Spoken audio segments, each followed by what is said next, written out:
नमस्कार, सतहिंदी.com में आपका स्वागत है। मैं हूं मुकेश कुमार। दोस्तों, आज से एक साल पहले 5 अगस्त 2019 को केंद्र सरकार ने 3 बड़े फैसले लिए थे जम्मू कश्मीर के मुतालिक। एक तो वहां से धारा 370 और 35A को हटा दिया गया था, स्क्रैप कर दिया गया था।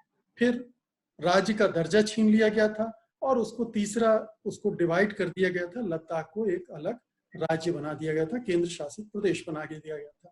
इन तीनों फैसलों के लेते समय, उनकी घोषणा करते समय बड़ी बड़ी घोषणाएं की गई थी। कहा गया था कि जम्मू कश्मीर का भविष्य बहुत चमक जाएगा, विकास होगा, आतंकवाद खत्म हो जाएगा, शांति बहाल होगी। इसमें से क्या कुछ कितना हुआ है, एक साल में कितना बदलाव आया है, हम इसके बारे में बात करेंगे। हमारे साथ इस समय जम्मू से कश्मीर टाइम्स की एग्जीक्यूटिव एडिटर अनुराधा भसीन जुड़ रही हैं। मैं उनका हार्दिक स्वागत करता हूं कार्यक्रम में।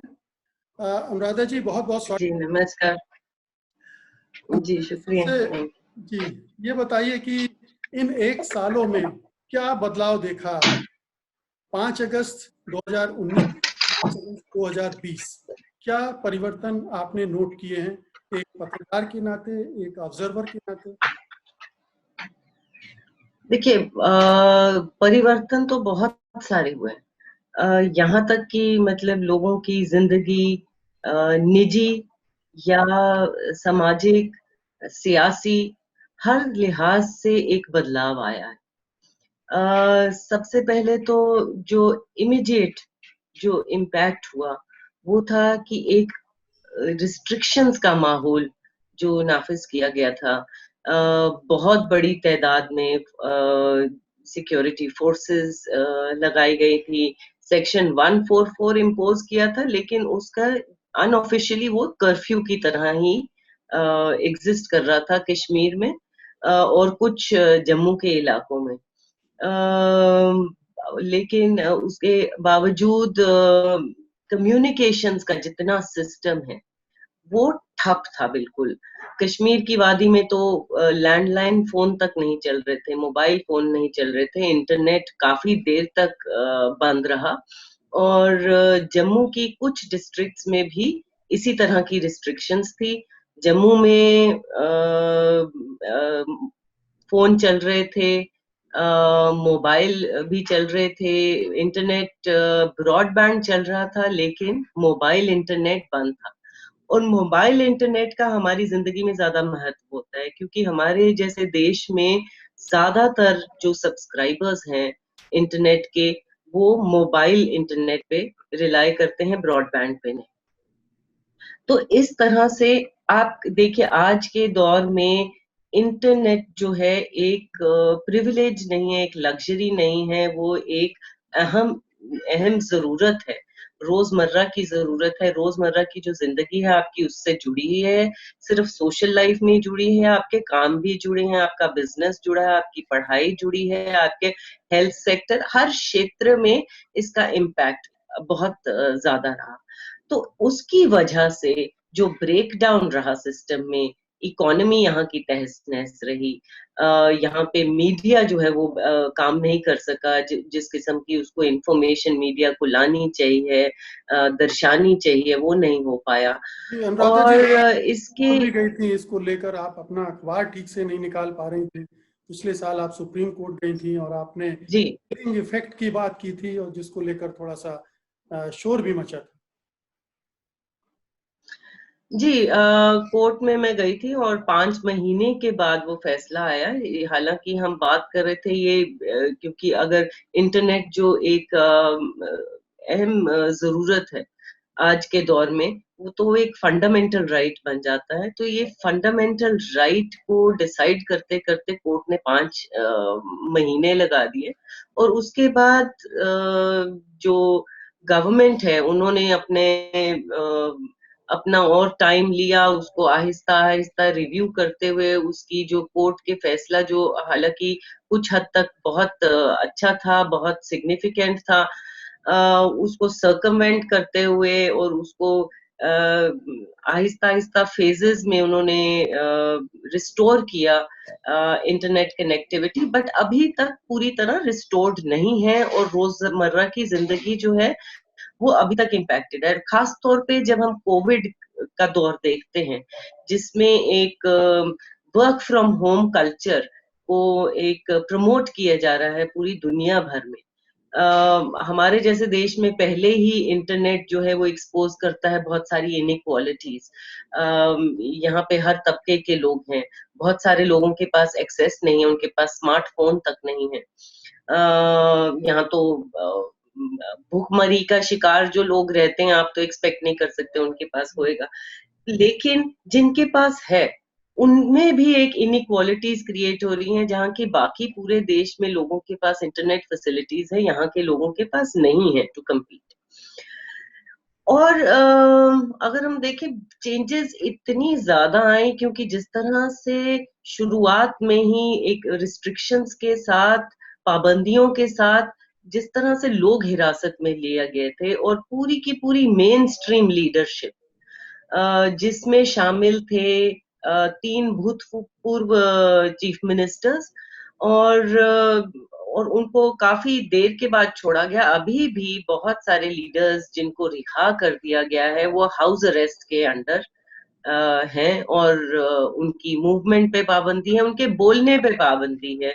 जिनको रिलीज किया गया और इस शर्त पे रिलीज किया गया कि वो धारा 370 पे या जो भी बदलाव आया है 5 अगस्त के बाद, उस पे कोई बातचीत नहीं करेंगे।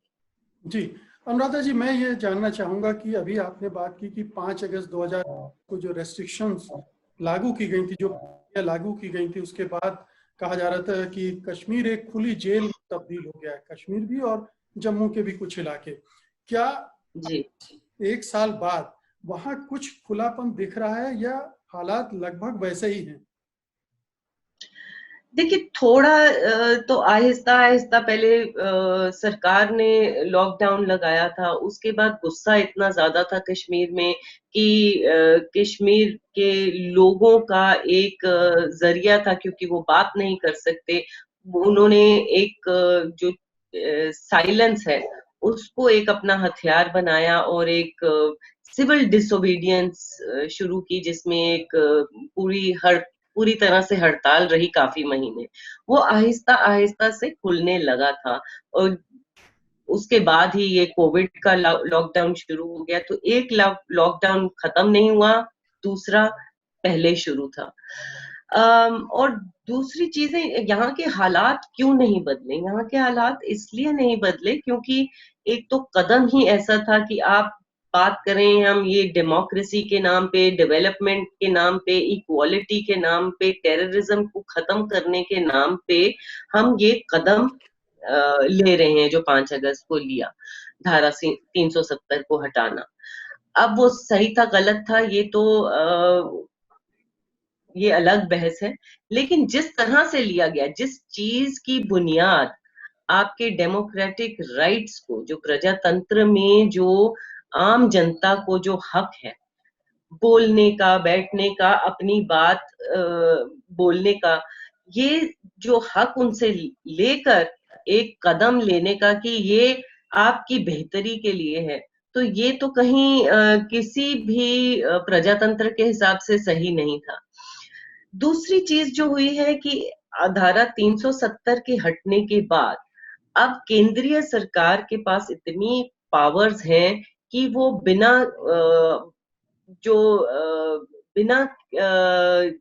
लोगों को शामिल किए कोई भी फैसले ले सकती है जम्मू कश्मीर के बारे में, कोई भी कानून ला सकती है, जो पुराने कानून थे उनको बदल सकती है, और कुछ तो जिस किस्म के कानून पिछले कुछ महीनों में आए, जैसे डोमिसाइल राइट है या लैंड लॉज जो यहाँ के थे, जो बाहर के लोगों को यहाँ पे जमीन नहीं जमीन खरीदने पे उनके लिए पाबंदी थी, जिस तरह से बाकी कुछ स्टेट्स में भी होता है, नॉर्थ ईस्ट में है, हिमाचल में इस किस्म की पाबंदियां हैं, यहाँ पे पूरी तरह से खोल दी।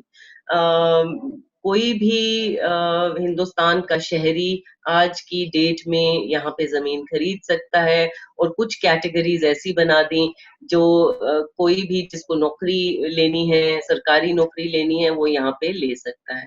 जी तो इन अनुराधा जी, सब फैसलों जिन चीजों से के बारे में अभी आप बात कर रही हैं उसका उसके बारे में ये भी कहा जाता है कि ये कोशिश हो रही है कि जम्मू कश्मीर की डेमोग्राफी ही चेंज कर दी जाए। हाँ, ये जो डोमिसाइल वाला एक्ट है जिसको रिपील किया गया, हटाया गया है, उसके पीछे मकसद भारतीय जनता पार्टी की सरकार का ये रहा है। और अभी डोमिसाइल से संबंधित कुछ आंकड़े भी आए हैं। आपको क्या लगता है, कुछ ऐसा हो रहा है कि वहाँ की डेमोक्रेसी में चेंज आ रहा है, जो लैंड लॉस हैं वो चेंज हुए हैं इन सब की वजह से? देखिए, अभी कहना मुश्किल है, क्योंकि डोमिसाइल की जो फिगर्स आ रही हैं उनमें से बहुत सारे लोग वो हैं जो स्टेट सब्जेक्ट, जो उनका सर्टिफिकेट था, परमानेंट रेजिडेंट सर्टिफिकेट, वो उसको तब्दील करवा रहे हैं डोमिसाइल सर्टिफिकेट में, क्योंकि नौकरियों के लिए ये उसकी एक बुनियादी जरूरत है। दूसरी, अब लोग, क्योंकि एक कोविड ये लॉकडाउन भी है इस वक्त पूरे देश भर में, तो इस वक्त तो इतना कोई जाहिर वो नजर नहीं आ रहा है कि कितने लोग बाहर से आएंगे, लेकिन अंदेशा ये है कि साल भर में बहुत सारे लोग, कम से कम 10-15 लाख लोग एक ही गो में इसका फायदा उठा सकते हैं डोमिसाइल लॉ का।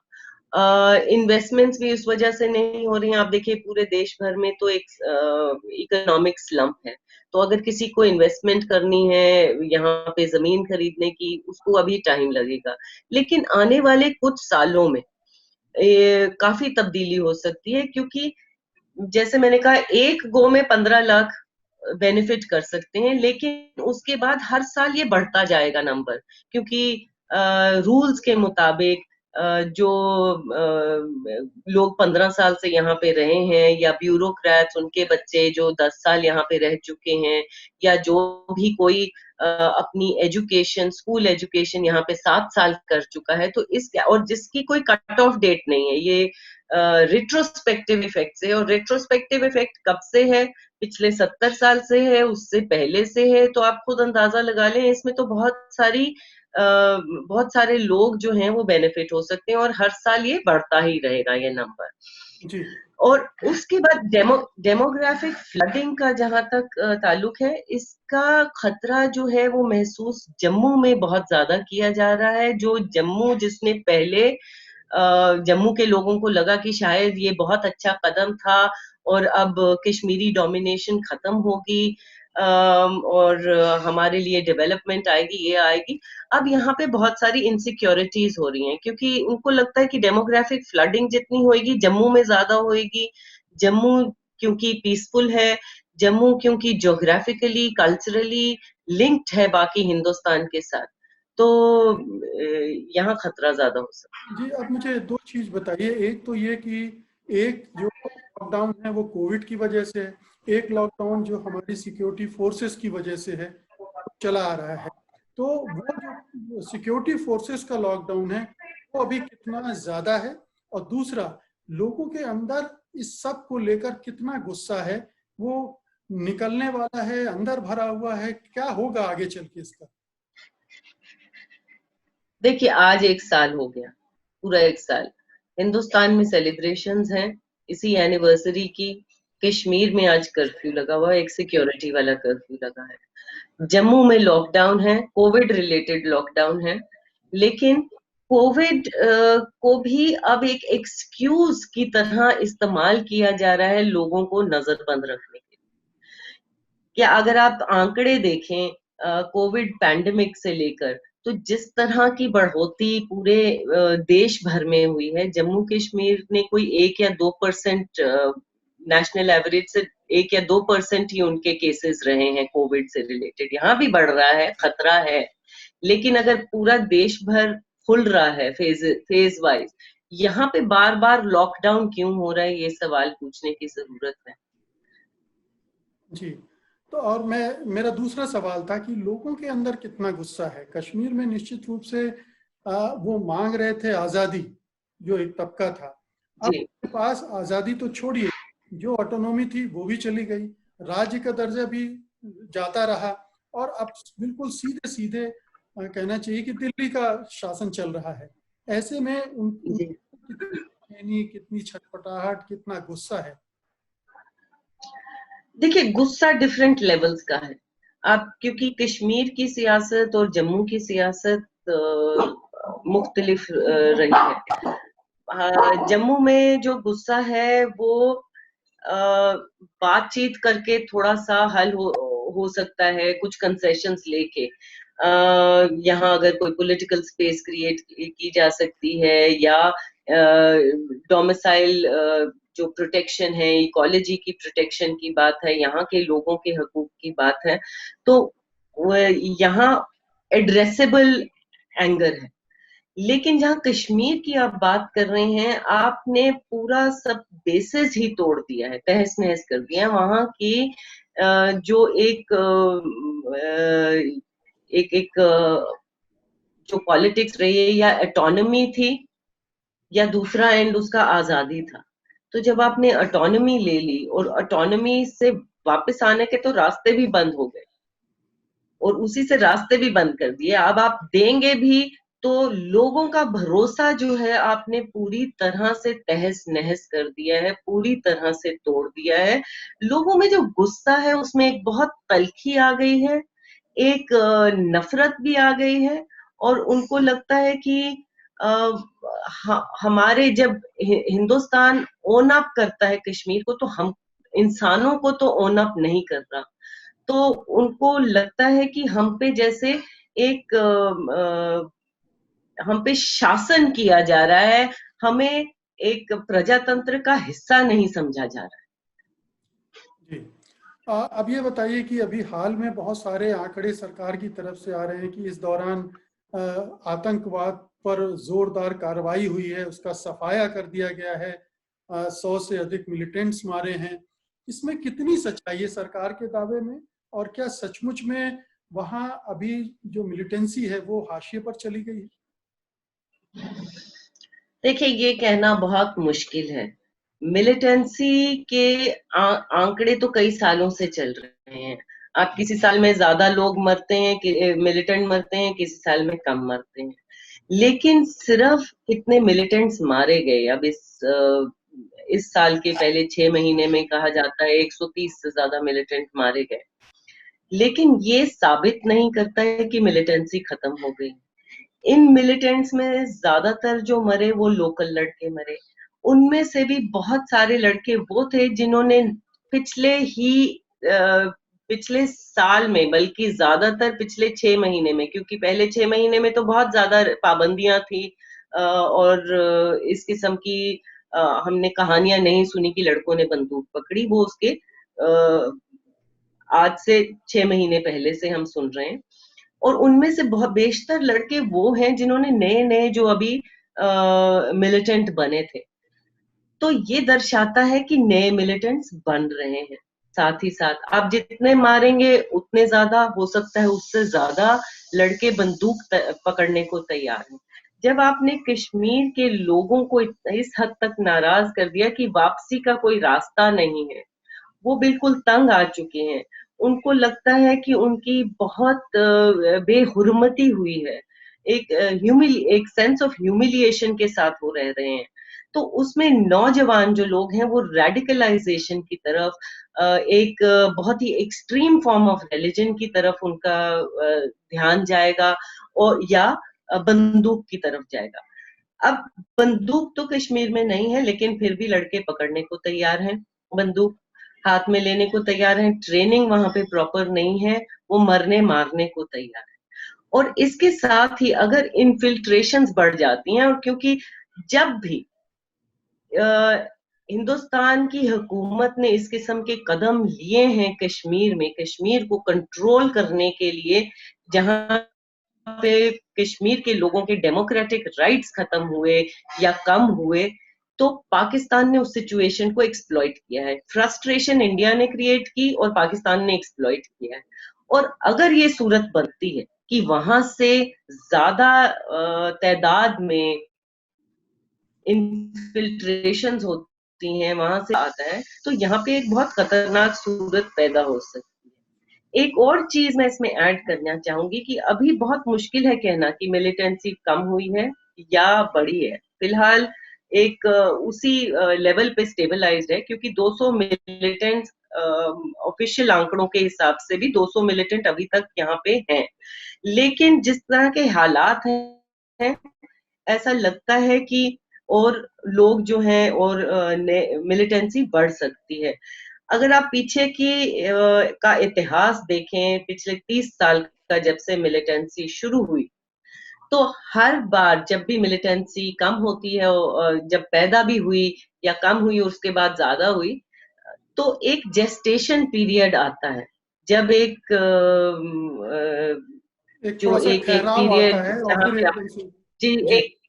एक ठहराव आता है, और जब गुस्सा बढ़ने लगता है, जब लोगों की इम्पेशंस किसी वजह से बढ़ने लगती है, एक फ्रस्ट्रेशन सिंक इन कर जाती है, उस पॉइंट के बीच में और बंदूक की जो आवाज है ज्यादा बुलंद होने में, उसमें एक जेस्टेशन पीरियड रहता है, जी। और वो ज्यादातर 2-3 साल का होता है।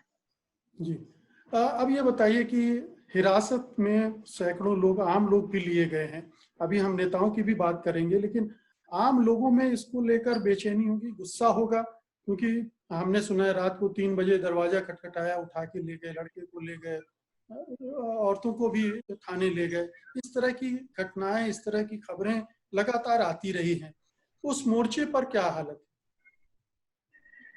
देखिए, इसमें दो चीजें हैं। कश्मीर की मैं बात करूंगी, क्योंकि जितने लोग हिरासत में लिए गए ज्यादातर वहीं पे लिए गए, और गुस्सा था जब आम आदमी पकड़े गए, सिविल सोसाइटी एक्टिविस्ट पकड़े गए, कोई वकील पकड़े गए या बिजनेसमैन पकड़े गए। लेकिन जहां तक मेन स्ट्रीम पॉलिटिशियंस की बात है, जब वो पकड़े गए तो लोगों में खुशी भी थी, और खुशी इसलिए थी क्योंकि उनको लगता था ये भी उसी निजाम का हिस्सा थे जिन्होंने हम पर जितने अट्रॉसिटीज की या पहले जिस किस्म की पाबंदियां लगाएं।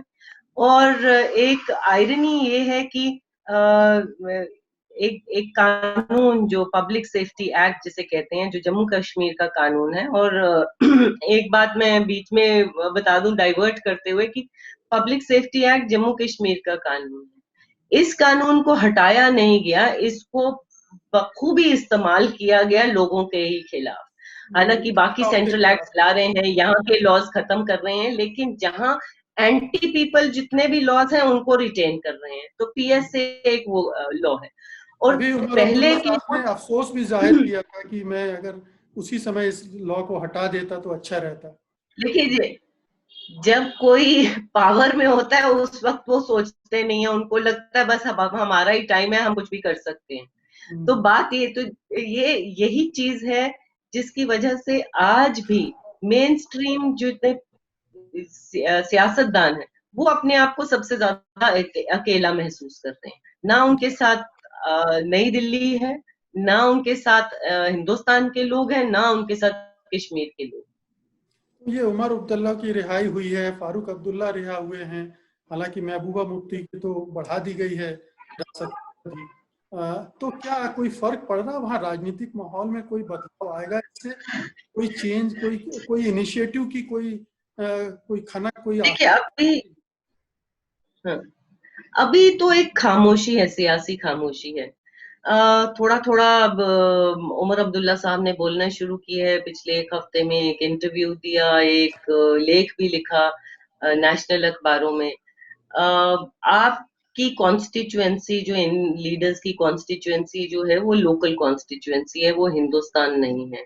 तो पहला सवाल उठता है, आप तो जब एक नेशनल पब्लिकेशन के लिए लिख रहे हैं, वहां के पत्रकारों को इंटरव्यू दे रहे हैं और वहां से अपनी चुप्पी तोड़ रहे हैं, तो इसका क्या मतलब है? दूसरी चीज है कि उन्होंने कहा क्या।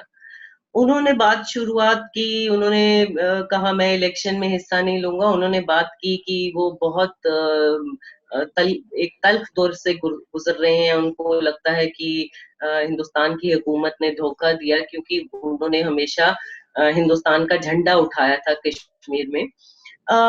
तो ये तल्खी समझी जा सकती है, लेकिन जब सियासी प्रोसेस के दोबारा बहाल होने की बात होती है तो वो बात सिर्फ स्टेटहुड की कर रहे हैं, वो बात इलेक्शंस की कर रहे हैं। वो कह रहे हैं कि मैं इलेक्शन में नहीं हिस्सा लूंगा लेकिन पार्टी ले सकती है, मैं इलेक्शन में तब हिस्सा लूंगा जब स्टेटहुड मिलेगी। तो डिमांड जो है वो स्टेटहुड तक आ गई है। क्या आपको आर्टिकल लगता है ये पहले 370 ही डील का हो जिक्र चुकी, नहीं है। जो पहले डील हो चुकी देखिए, हो ये जो कहना मीडिया? मुश्किल है, अब ये मेरे पास तो कोई एविडेंस नहीं है। अब लोकल लेवल पे लोग तो बहुत बोलते हैं कि ये डील हुई होगी, अब डील है या वो एक सेल्फ सेंसरशिप है। लेकिन ज्यादा अहम बात ये है कि कश्मीर में आज कोई लीडर, कोई पॉलिटिकल जमात कोई एग्जिस्ट नहीं कर सकती अगर वो धारा 370 के बारे में बात करते हैं। और धारा 370 एक हमारी कॉन्स्टिट्यूशन का हिस्सा रहा है।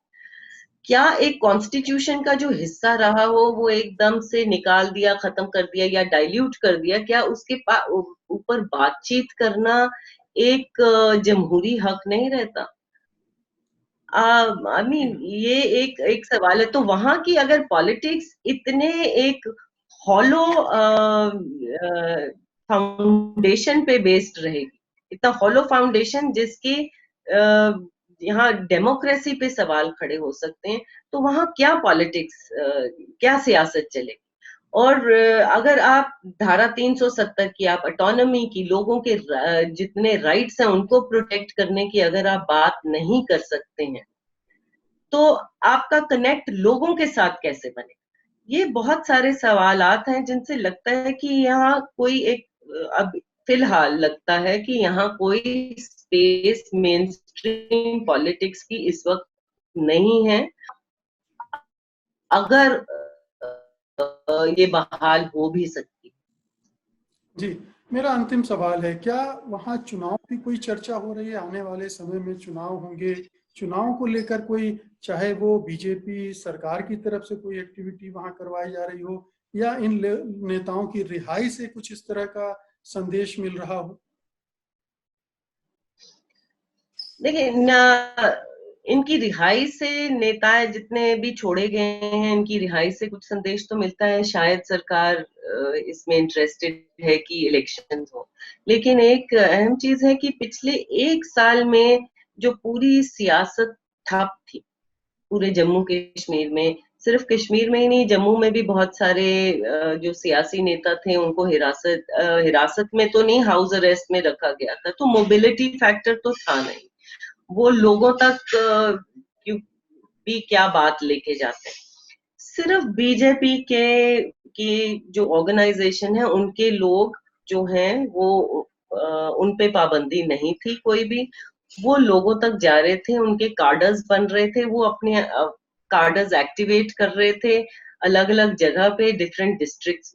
तो ये पॉलिटिकल एक्टिविटी चल रही थी जो कि बीजेपी को किसी न किसी तरह से फायदा दे सकती है। उसके अलावा जम्मू में कुछ सियासी आवाजें सुनाई देनी शुरू हुई हैं। लोग मुख्तलिफ जो इदारों के हैं वो बात कर रहे हैं अब कि ये स्टेटहुड बहाल करने का है या डोमिसाइल लॉज को लेकर उनको अपोज कर रहे हैं। तो थोड़ा सा यहाँ चहल पहल है, लेकिन बहुत कम है।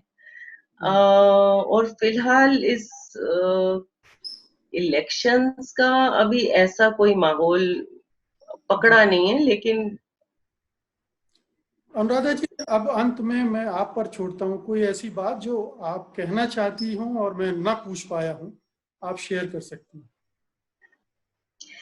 देखिए, मैं एक बात कहूंगी, सवाल सबसे बड़ा ये है कि एक साल के बाद आपने जो कदम उठाए वो इसलिए उठाए क्योंकि आप लोगों को बाकी हिंदुस्तान के साथ नजदीक लाना चाहते थे, उनको इक्वल राइट्स देना चाहते थे, उनको पूरी तरह से इंटीग्रेट करना चाहते थे। तो क्या आज वो मकसद पूरा हो गया है? आपने लोगों को क्या ज्यादा दूर नहीं कर दिया है? यहाँ के लोगों को, जम्मू के लोग जो आपके साथ थे, जो हमेशा से नेशनलिस्ट रहे, जो चाहते थे कि ज्यादा से ज्यादा इंटीग्रेशन हो, आज वो भी नाराज हैं। तो क्या सिर्फ आप टेरिटरी इंटेग्रल है? क्या लोग इंटेग्रल पार्ट नहीं है? जी, बस। ऐसा सवाल है शुक्रिया। जो बार बार उठाया जाता रहा है और बहुत ज़रूरी सवाल है। जम्मू कश्मीर के लोगों की फिक्र नहीं की सरकार ने, जम्मू कश्मीर के भूगोल की फिक्र की, वहाँ के क्षेत्र की फिक्र की। और हम देख रहे हैं कि साल पूरा एक दमन चक्र जैसा चला है जम्मू कश्मीर में, खासतौर से कश्मीर में।